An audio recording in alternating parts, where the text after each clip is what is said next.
Bonjour.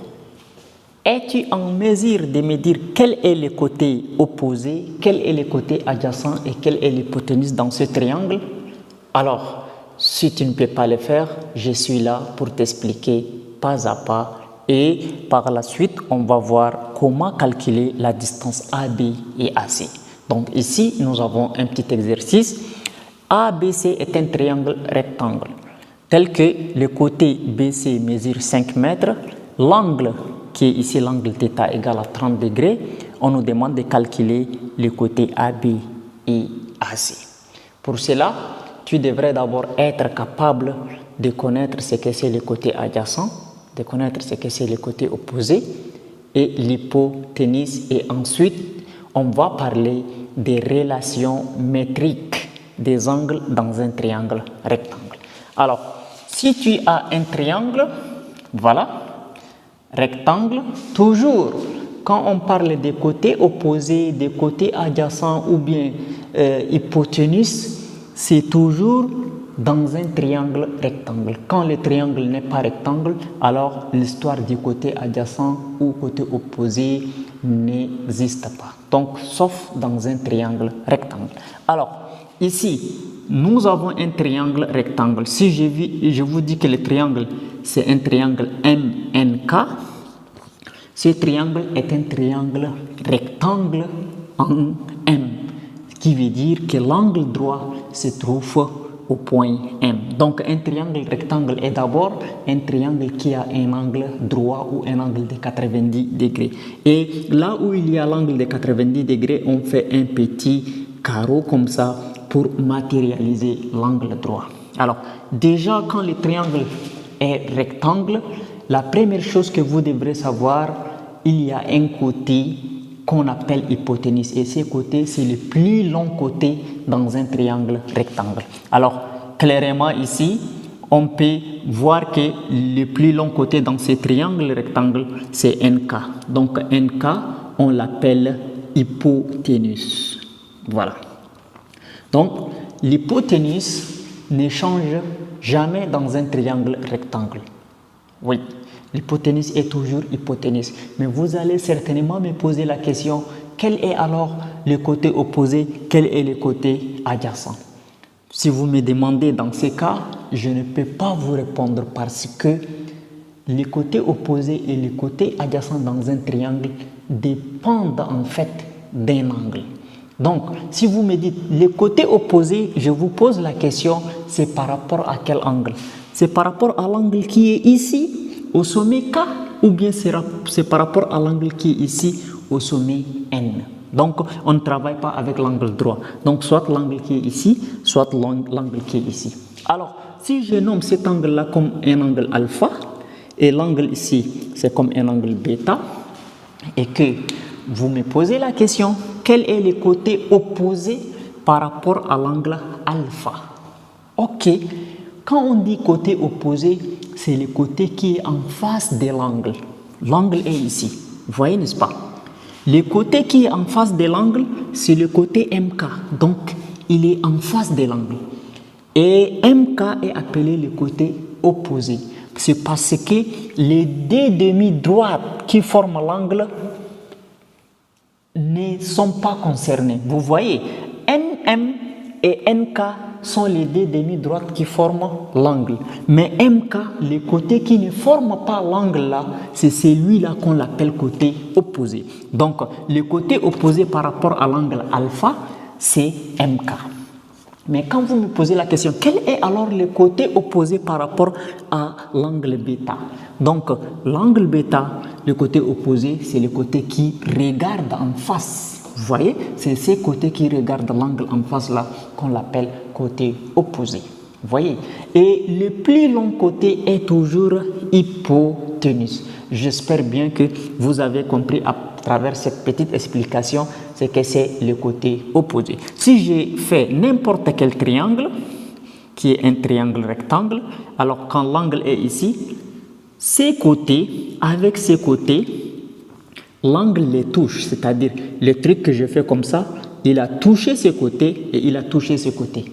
Donc, aucun de ces côtés-là ne doit être le côté opposé. Donc, c'est le côté qui est ici en face là.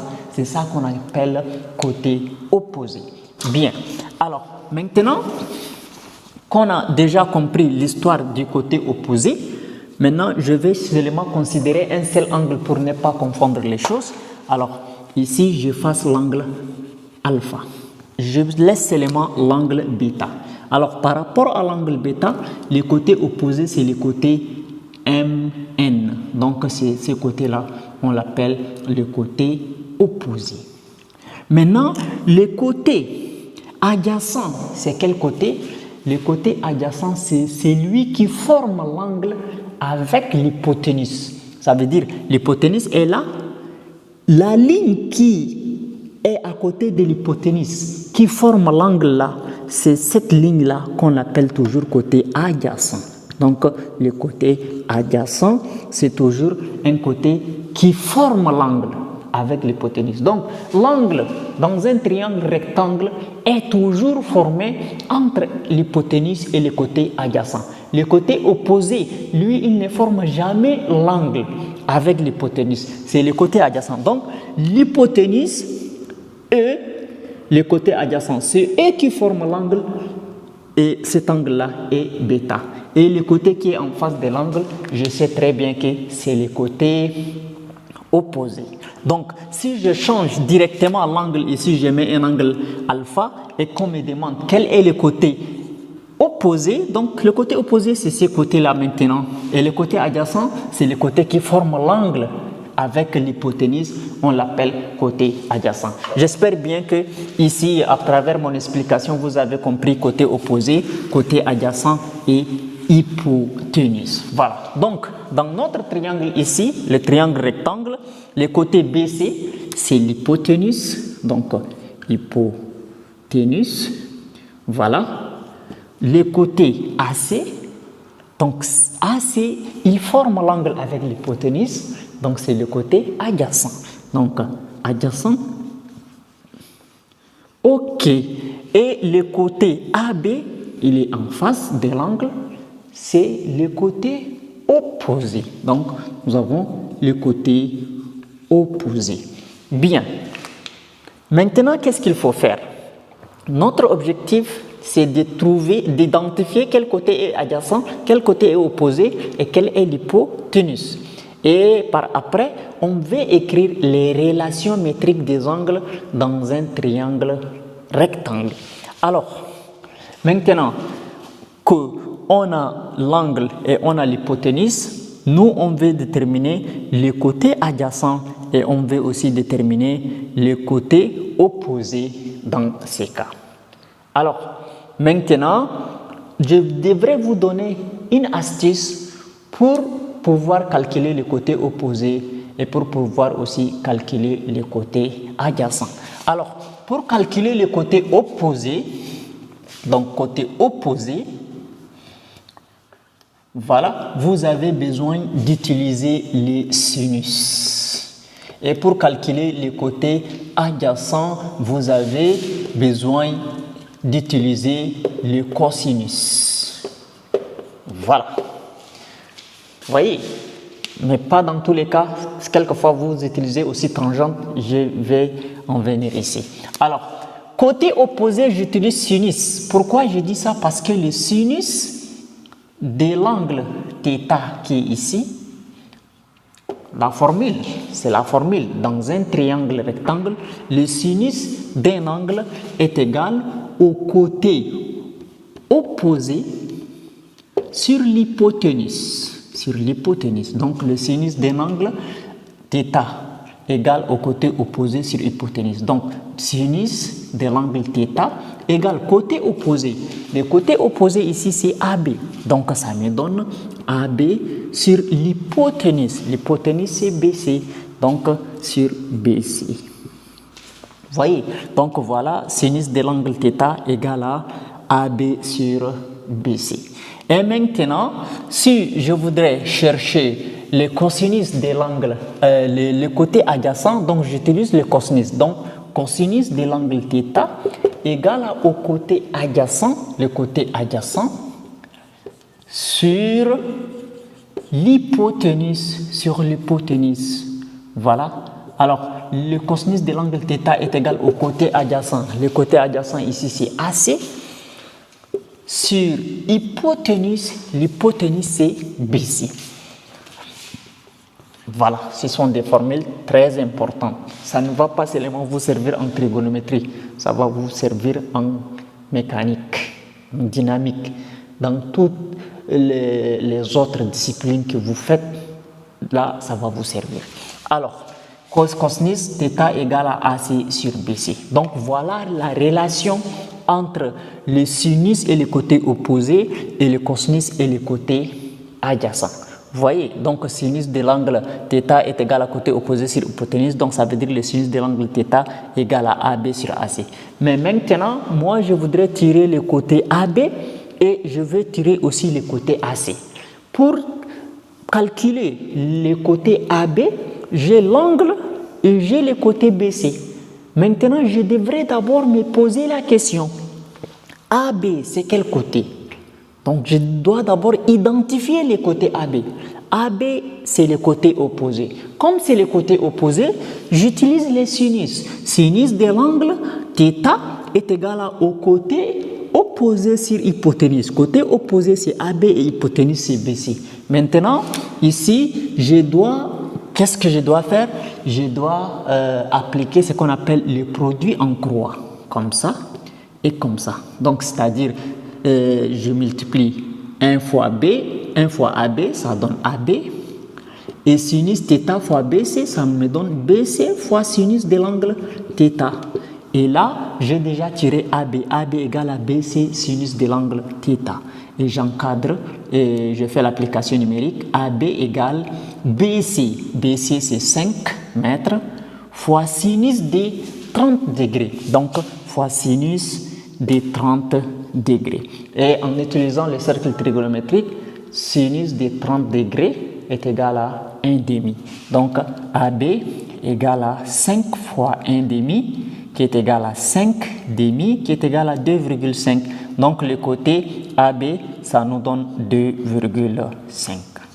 Voilà, on a calculé le côté AB. Maintenant, il reste à calculer le côté AC.